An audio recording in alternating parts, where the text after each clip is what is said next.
This last question is a graphing calculator question. In fact, we can't solve this algebraically any other way. What we have here is we're trying to solve for x, where cos x is equal to x squared. If we think about this graphically, you know how to graph cos, you know how to graph x squared. So over here onto the side, I'm going to say, well, if I was graphing cos, and I'll graph cos in green, it has a maximum of 1, minimum of negative 1. Period is 2 pi. I divide that into 4 equal sections. Cos starts at a maximum, then goes to center line minimum, center line maximum. And so our cos graph, and it would keep on going, looks like this.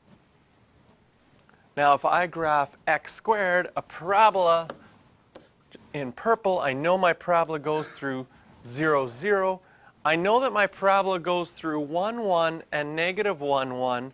But my question is, where do you place 1, 1? Do you put it there? Do you put it here? Where's 1? I know it's somewhere when y is 1. But where does that go if I was graphing this by hand? Because on my x-axis, I have pi over 2, I have pi. Do I put it here? Is this 1, 1? Because that's 1 pi? No. That's 1 comma 3.14. Where would you put 1 comma 1? Would it be before pi over 2, after pi over 2, or on pi over 2? It would have to be before. What is, as a decimal, pi over 2?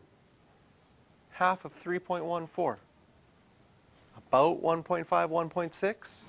So 1, 1 would actually be about there, and 1, negative 1 symmetrically would be about there. And when we graph this, these two graphs intersect, and what we're actually looking for are those 2 points where they do intersect. And this is where our calculator comes into play. So what we're going to do is we're going to type in y equals cos x into y1, and we're going to type in y equals x squared into y2.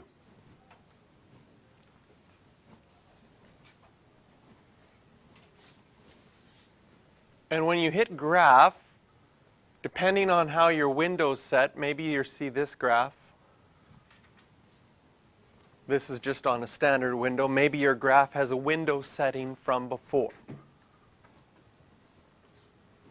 This graph isn't bad. You can see where they intersect and you can solve it.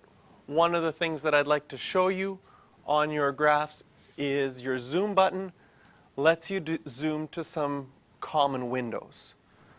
Number 6 is the zoom button you'll probably use the most. Go back to your standard window.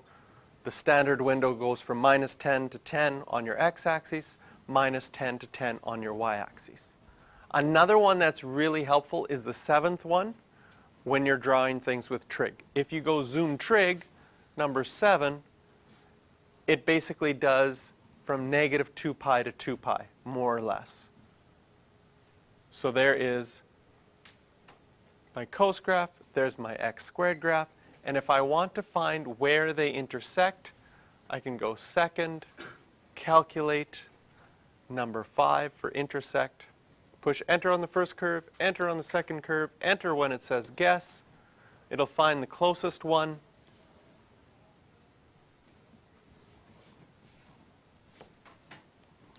And according to this, my x value, which is what you're solving for, the y value doesn't matter, is 0.82 to the nearest hundredth. Because parabolas are symmetrical, the negative one, you could just say, I know that it's negative 0.82. You could find the second one also with your graphing calculator by going second, calculate, number 5, intersect. Your intersect always finds the one that's closest to it. So this time, if I want to find that negative one, I'm going to have to move my cursor closer to the other one. Push enter 3 times, and sure enough, there's negative 0.82 as well. So on questions where you have a graphing calculator, again, we do need to know how to graph things to set up our window. We have to know what the basic graphs look like to get an idea of how this is going to work, and then we can use our calculator to solve for it. Question for practice on this one, number 7.